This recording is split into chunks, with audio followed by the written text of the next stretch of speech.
Well, hey there. You've stumbled upon the intersection of internet quandaries and psychological insight. Welcome to Veritas Views on AITA, where the quirks of the internet meet the expertise of Veritas Psychology Partners. Thank you for joining us. I'm your host, Michael McBride. I'm joined by our dynamic duo of psychologists. Hi, I'm Dr. Gayle MacBride, and I am really excited to have Dr. Dan Kessler with me here today. I'm Dr. Dan Kessler, and I'm really excited to have Dr. Dan Kessler here with me today to begin this process. And also his business partner, Gayle MacBride, who is incredibly helpful whenever I have a complex issue.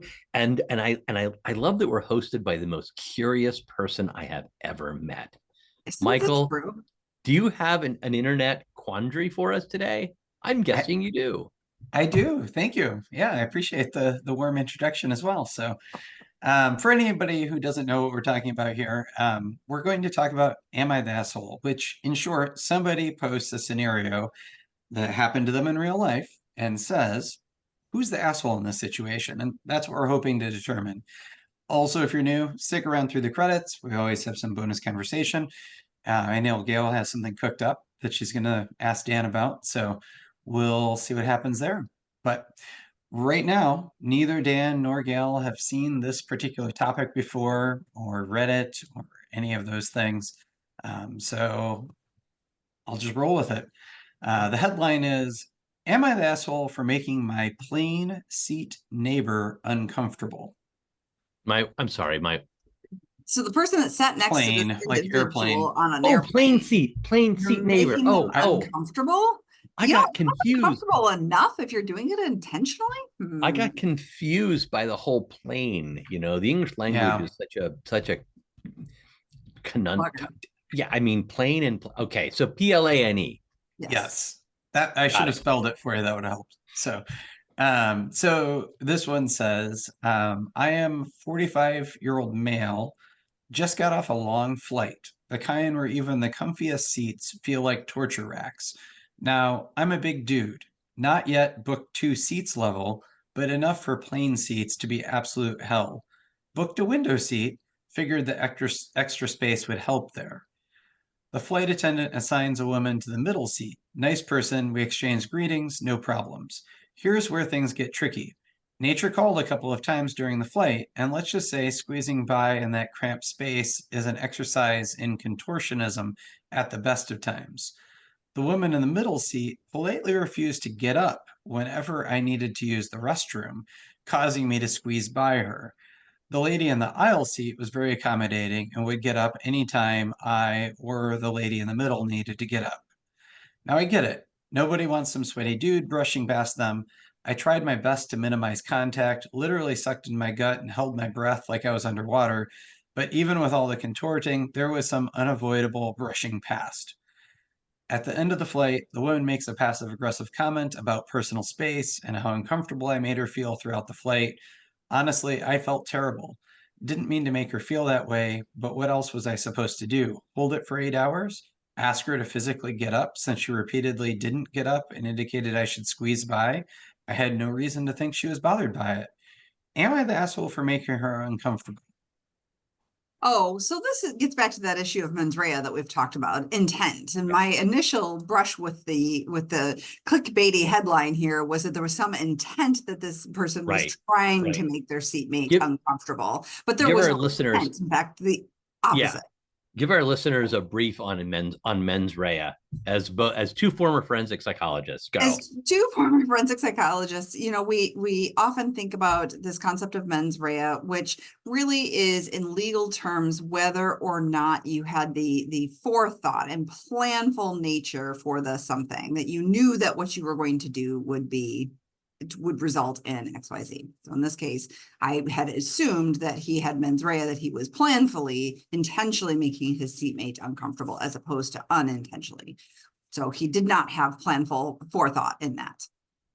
Yeah. And I first off, there is an asshole here. All right. And the asshole is, and I just want to apologize ahead of time. Well, I'm going to apologize to anyone. Yeah, the asshole here is the airline industry.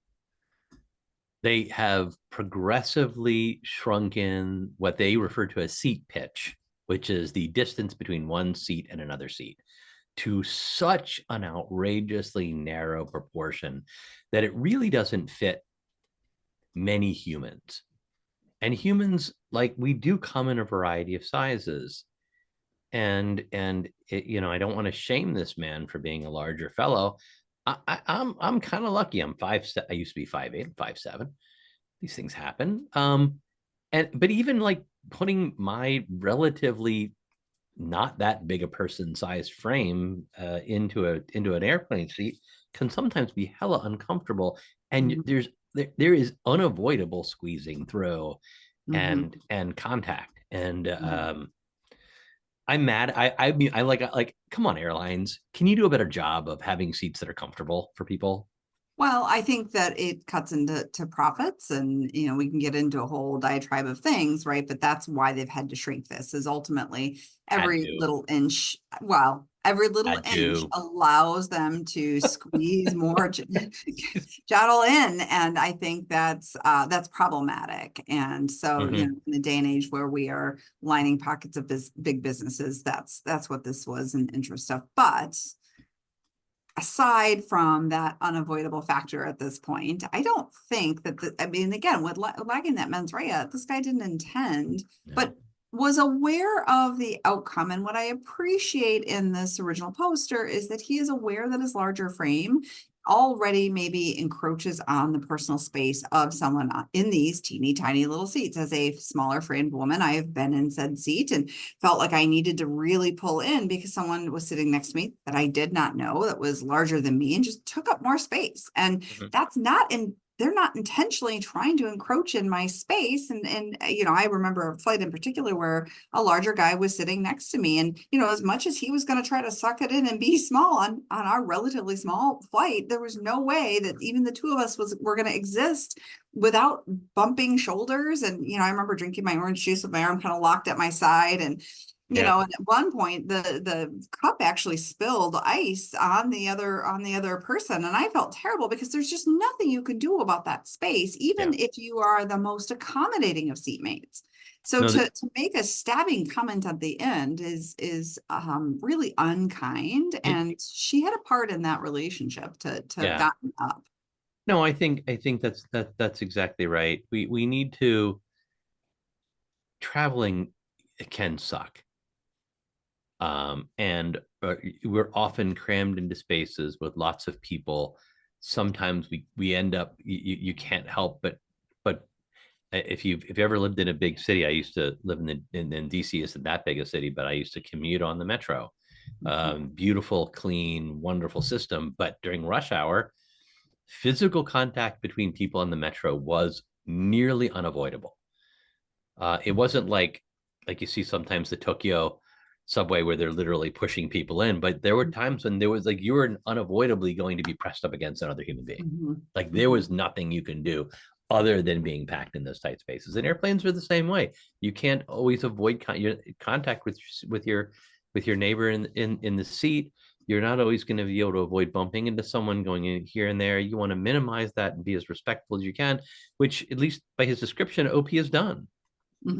He went out of his way to try. She staked out the seat like, this is my territory and I will not move unless I have to go to the bathroom. Yeah. No, honestly, in that situation, I'd have gotten up because I don't want big guy contorting and climbing over me to get out. I would have just gotten up. I don't understand why. I don't understand that decision. I fly a lot. Not a lot, but I fly often enough, and I've been I'm not willing to pay the extra ahead of time to get the seat that I want. I take what the airline, and usually and I've never had a situation where I was in the middle seat, where I often end up, where I didn't say, excuse me, I need to get out to use the restroom, where someone hasn't just gotten up. I've never had someone stay there and ask me to go past them. I can't recall a time. I feel like someone that's happened to me, but again, I'm a smaller woman, and contortion is. I've never had it happen. I've never had someone say no. I usually tell them, I'm really sorry, but I need to get up and use the bathroom. And they're like, oh, it's okay. And they're always like, oh, sure, absolutely, right. And I could tell especially like the guy sitting next to you is like snoring away, and you're like, oh, so how long do I let this guy sleep? How like my bladder's really starting to be uncomfortable. Like, and then you ask and they get up and they get up because they have to. I can't imagine sitting in an aisle or a middle and not getting up for the person at the window. That just seems, this seems Yeah. like a social So- nicety. So it's interesting. This was definitely a point of contention on the internet. So Really? many people Yeah. were completely there was a divide between the people who are in complete disbelief that this person would not move. They're like, who does that? That doesn't make any Yeah. sense. And Yeah. then there was an equally strong contingent who is like, people do this all the time. Like they sit in their seat and they belt themselves in and they make you climb over them. And several people were like, yeah, they look at you like, duh, do the thing or whatever. And Never. I'm like, I have never If had that you say, "Duh, experience. do the thing," then do the thing. And you have to understand that this is the size of the person that's going to be doing the thing. Like you have Right. then, without verbally consenting to it, consented to it because you didn't move, or because you have an opportunity to say, just a moment, I'll get up. Yeah. Now, part of me wanted to be annoyed at him and say, well, you could have chosen an aisle seat because that would have given you a little extra space too. But then I thought, you know what? No, what person would ever make the assumption that others wouldn't get out of the way? Because they do get out of the way for you. I They do just, feel like we're talking about this thing and it feels like an episode of Seinfeld. Like I keep going back to imagining the conversation even around the shared armrest. Like what must that have been like between these two people? And it probably would have been a hilarious episode because we have so many assumptions built into this kind of travel and the behavior of others. That was yeah. actually one of the comments in here was about the armrest. So, Yeah. who owns that, right? Like there's one per chair, or is it always to the left? Or what happens to the person in the What is middle? the Do they etiquette? get both? And There's I don't think there's an official etiquette for who owns the armrest. I don't think there is. And as the person who's gotten stuck in the middle, the person in the window feels like they have a right to both. And then you've got someone on the other side. And I've literally been stuck. And that's my point of annoyance, because that's not something that you really can negotiate. And you've got someone who's just firmly planted. I'm going to propose something. I'm going Yeah. to propose that the official rule should be the aisle seat gets both armrests because, or the other side, the middle seat gets both armrests because the aisle has an opening to the side. Sure. And the Okay. window has the window. As the bump out. The person in the middle has nothing going for them. They should Oh, officially get both armrests. I like that. Yep. Yep. I like yep. that. I I think sometimes try to negotiate, like my elbows are back and your elbows are forward when we can both use it. But I like, Yep. you know, the middle seat's getting kind of screwed over here. So yeah. we'll throw They you a should bone. They You should get get both both- armrests. but I've been sitting in a seat and have my arms on both armrests and suddenly went, oh shit. I wonder if and then I like want to move my arm over and then they're not taking, and then like I'm looking over and they're not taking the armrest. They're like, should I put my arm back? No, I Well, they're want to from give Minnesota. They're not going to take the remaining armrest. There's only one left. There's only one, exactly. There's only one armrest. I can't take that. I have to leave that behind. Right. Minnesota. No, way. it's I'm most annoyed. Again, we're going to assume positive intent and Mm. assume that OP is telling the story exactly as it happened.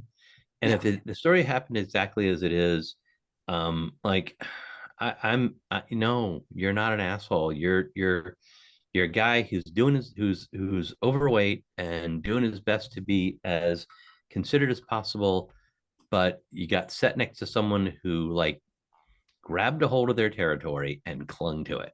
Yes, I'm do that. really particularly annoyed because the person in the middle seat had a chance to do something different Mhm, and then chose to continue with a set of behaviors that left them feeling resentful mhm. and then made a snide passive comment later. Like, I think you lose the right to make that when you had a chance to make other decisions and you didn't. I'd also think about our middle seat person. Like, I kind of feel like I feel kind of bad for them because they had an opportunity to go to be sitting there and go, I'm stuck next to this heavy guy that I don't want to be next to, but like I'll make what I can of it because that's the luck of the draw.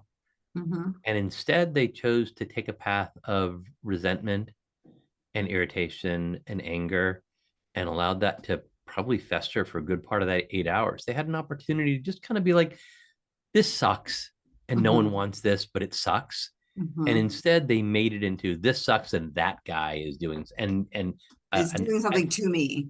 Yeah, they chose to personalize something that isn't really about them, and that's unfortunate. That really is. I like what you said there. I think that's really important. We do tend to, or we can get in the trap of personalizing something that is occurring and feel like it is wrongdoing and feel overly invested in then that perception of being wronged.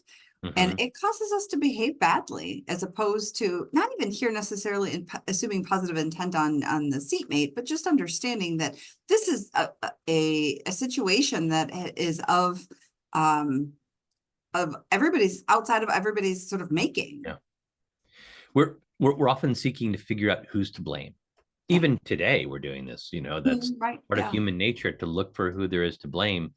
And it's so hard to set back to any conflict, whether it's an interpersonal conflict or a geopolitical conflict, and say, like, no one is necessarily to blame.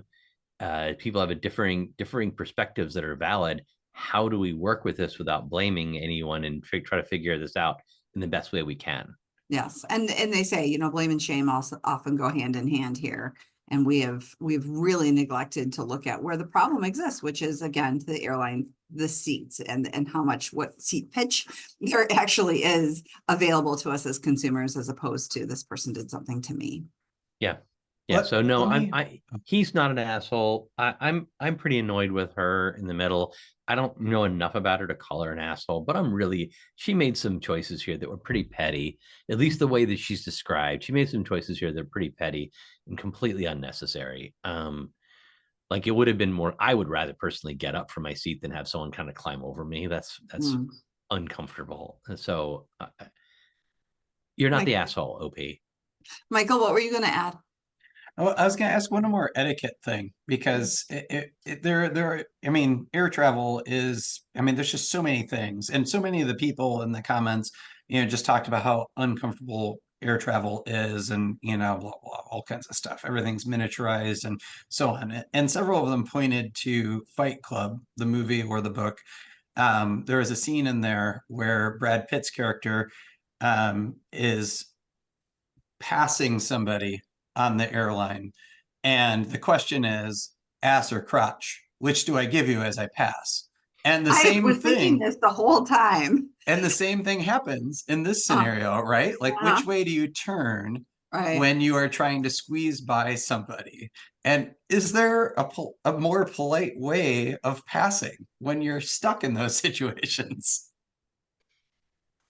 For some reason, I had this vague recollection of reading some etiquette post, that wasn't a post on the internet. It must have been written, because it's this is pre-internet, 25, 30 years ago. There is some correct etiquette for in a theater, the right way to pass. And I don't remember which way it is, but at some point, this has definitely been addressed by some of those, I'm now on a mission. Michael, can I give you a mission to Oh, you didn't even need to give it. That the moment that he's off the hook for a couple of minutes when we're talking, he's going to be looking this up and telling us what the etiquette is. So we will put in the we will put in the show notes what the correct etiquette is, and invite people to weigh in on it, if you don't mind, as to what you think the correct etiquette is.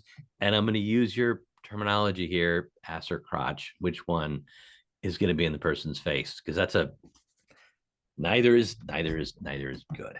And maybe it's just helpful for us to know, because now we're back in theaters and we're back on airplanes and we're in socially crowded spaces where we hadn't been for maybe a few years. So this won't be posted.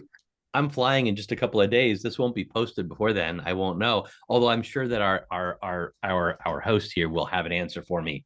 By close of business today. I'm sure. So Dan, you weighed in. Is this a good time for me to weigh in? Yeah, you should. Yeah, probably not terribly surprising based on our conversation. I really don't think the OP here is the asshole. I don't even think he sucks. I think the situation sucks. It is really unfortunate. I'm disappointed in the seatmate I wish she would have been a bit more assertive, or at least even had a discussion with him about his up and down. I mean, what we don't know is how frequent was this. I mean, you can only hold the bladder for so long, but you got a prostate problem, and that may be a little bit more frequent than one would like on an airplane. But we don't know those details. I am disappointed in her. I don't know that she sucks, as far as like, where is she on that dickish slider? But it is unfortunate that she wasn't a bit more direct in her communication, or at least understood that she was in an unfortunate situation. So I'm not pleased with her decision there to mutter under her breath, sort of passively at the end of this. But I don't think there are assholes here. I'm a little bit more annoyed with her than you are. But I agree. Our OP here is he's not wrong, at least as per his description. So yeah, and the internet mostly agrees with you. I mean, for the most part, there was a lot of not the asshole, and people who divulged their size or gender and talked about what they were comfortable with, or what they would have done, or several people who said, I'm totally average, or I'm petite and I still touch people as in this situation. Like, there's no way around it. No, you're going to have physical contact on an airplane with a person who's sitting next to you, like it or not. You're gonna have some physical contact with them. There's no way to avoid it. It's one of my least favorite parts of air travel. And he did. That's the kind of nice thing about traveling with family. Then at least the person who's touching you is someone that you're related to. Yeah. He did actually say in the comments, because a lot of people asked for info, and he was actually very responsive. He went to the bathroom twice during an 8-hour flight, which does not seem excessive. That's better than me for sure. I mean, it's 4 passes, right? Out, in, whatever. But so there was that. There was the one that surprised me was there were a number of people who said everybody sucks here, piling on the middle person, but then also saying, like, you're a big guy, I'm a big guy, you take the aisle seat. Like, what the hell, dude? Like, how do you think you're getting any more room in the window seat? And that this is going to at least, make people uncomfortable. I don't understand his calculation of having more room at the window. I've never felt that I feel like you lose space with the window, weirdly. But then they also pointed out that was interesting was the fight against being a larger man in the aisle seat is the cart and people who hit you repeatedly as they walk through as well. So that all makes sense. I hadn't thought about that, but I mean, aisle seat probably would have been like so full disclosure here. I have inadvertently trained myself with a therapist bladder because I'm so afraid of needing to go to the bathroom during a therapy session that I'll frequently like make that run and pit stop. And I've since heard some excellent there's an excellent podcast. It was an Ologies podcast with Ali Ward, by the way. Great podcast where she talked with a urologist and how that, like, if you go to the, and I'm not a medical doctor, so nothing I said here, if I'm getting this wrong, please, like, don't take my advice. But the urologist she spoke with said, like, if you go to the bathroom when you feel that first too much, or you take that quick road, she called it the road trip pee.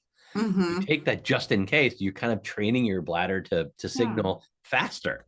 And I have over 30 plus years of doing therapy, and that fear of being trapped in a therapy session needing to pee, I've kind of trained myself to have what I call the therapist bladder. And I don't know if that's a thing or not, but 8 hours twice. Dang. That's terrific.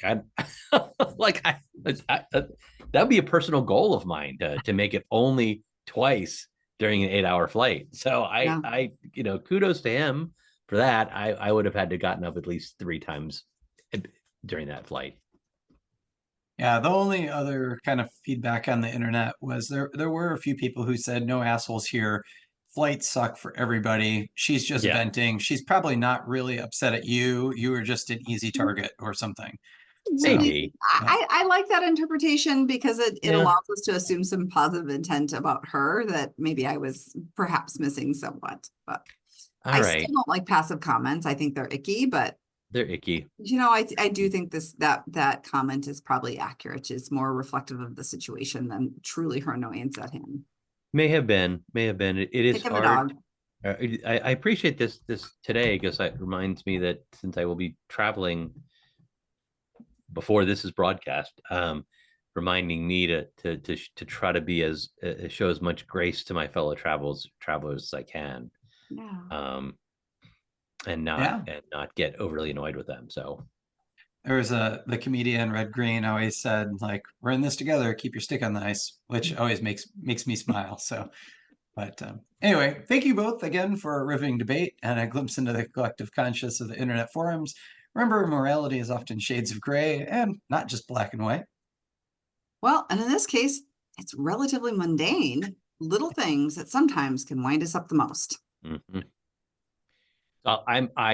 Thanks so much. This has been a great time, Michael. Really, thanks for bringing us these, and stay tuned for the bonus discussion to come after the credits. And this is where Michael's also going to tell you to like and follow. Exactly. I always tell you, like and follow and share Veritas Views on any of the podcast platforms with your neighbors and friends. And as always, stick around through the credits. Like Dan said, we'll have a bonus conversation. You can follow Dr. Dan Kessler at Dr. Dan Kessler and Dr. Gayle MacBride at Dr. G. MacBride. Oh, and you can find them both at veritaspp.com. Credits. Tickling the Ivories, Matthew Reddington. Art, production, and design, bringing this show together with flair and finesse, Michelle Love. Recording and editing, turning chaos into something worth sharing, Michael MacBride. Intro, outro, I'm Kelly Buttrick, a VO talent who just happens to be Dr. MacBride's cousin. Cats, CJ, Linus, Sadie, and Griffin. Hosting by whomever lost the coin flip. Interruptions by all their children. The content of this podcast is for informational and educational purposes only and is not a substitute for professional mental health advice, diagnosis, or treatment. Listening to this podcast does not constitute a therapist-client relationship. If you believe you may be experiencing a mental health issue, please seek the assistance of a qualified mental health professional. If you are experiencing a mental health crisis, you can call or text 988 from anywhere in the U.S. to be connected to Crisis Mental Health Services. Thanks for listening. As promised, here's that bonus conversation. Dan, it is summer. It is a gorgeous day. What is your absolute favorite thing to do during the summer? We live in Minnesota. Summer's like 5 minutes long. You guys, and this year, wonderful things in. Right, and sometimes summer doesn't even fall on a weekend. Sometimes summer falls on a weekday, and then you're really screwed. This is true. So on those years where summers fall on a weekend like it is today, it's beautiful just being outside. And it honestly almost doesn't matter what you're doing. I'm looking forward to being outside. That's it. I got nothing. Nothing more complicated than that. Sitting on your deck, looking forward to being nice outside. tea, enjoying the sunshine. Yep. The sky. You know what? Simple pleasures. Ain't gonna last here in Minnesota, and enjoying these moments to kind of file them away, to remember them for those moments that will come inevitably this winter. True. Indeed. All right. Well, you shared that you're traveling, so safe travels. Thank you. Yeah. Michael, take us out. Thank you all for tuning in, and check us out next week for a whole nother conversation. Have a good one. We love hearing from you, so please review us on Apple, Spotify, or, well, wherever you're listening. If you enjoyed this podcast, please review, like, and follow. Also, give it a share. This helps us reach more listeners.